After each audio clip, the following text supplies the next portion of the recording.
Voici devant vous la voiture Dongfeng et je vais vous montrer comment utiliser la fonction Screen Mirroring qui est intégrée à ce système, c'est-à-dire comment afficher l'écran de votre téléphone sur cet écran de voiture. Alors, commençons depuis le tout début. Comment voyez-vous l'écran dans la voiture? Dongfeng est en anglais. Malheureusement, tout le système n'est pour l'instant disponible qu'en anglais, mais nous allons nous débrouiller ainsi. Ouvrons la liste de toutes les applications en utilisant ce logo orange, cette icône orange. Ouvrons l'application Mobile Phone Mirroring. C'est cette application, ici légèrement estompée. Un QR code est apparu, donc oui, ouvrons l'appareil photo sur notre téléphone que nous voulons caster. L'appareil photo a scanné le QR code. Cliquons sur ce qui a été scanné.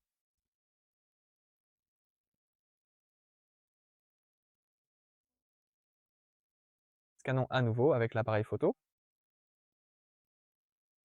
OK, cliquons. Et maintenant, nous attendons très patientement que la page de cette application mobile finisse enfin de se charger complètement. Comme vous pouvez le constater, nous pouvons accéder directement à l'App Store ici. Nous cliquons donc sur App Store.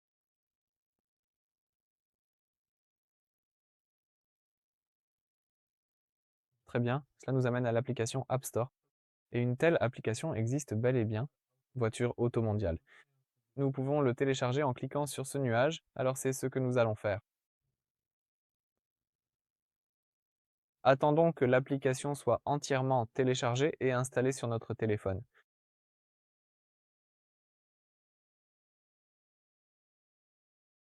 D'accord, on peut l'ouvrir maintenant. Nous cliquons sur ce bouton bleu « Ouvrir » et voyons comment fonctionne cette application. Nous devons accepter la politique de confidentialité et nous connecter avec notre compte.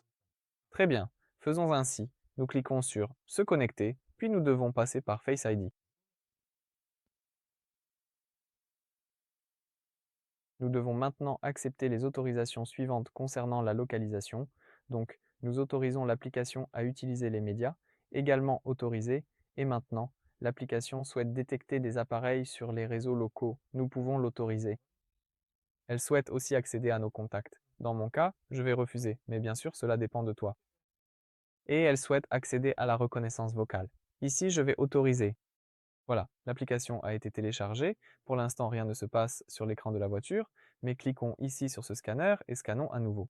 Ce code QR, nous devons bien sûr autoriser l'utilisation de l'appareil photo. Nous allons cliquer sur Rejoindre le réseau.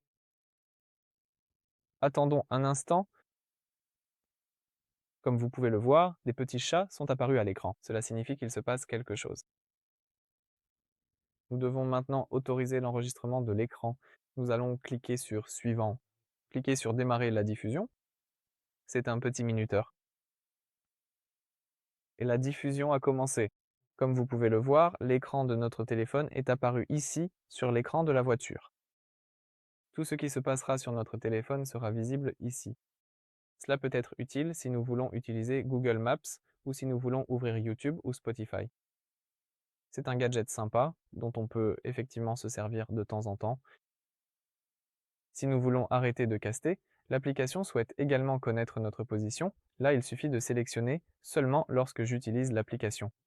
Si nous voulons arrêter de caster, nous cliquons sur l'icône rouge puis sur Arrêter.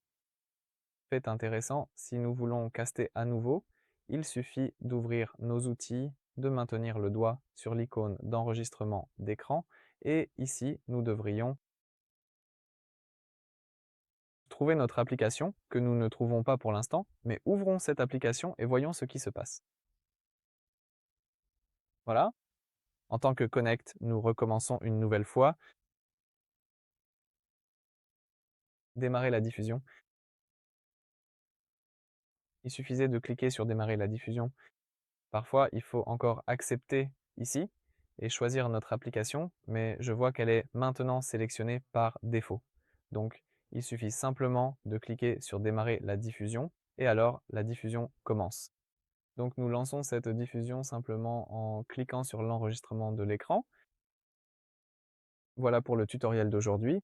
Merci beaucoup pour votre attention et à bientôt.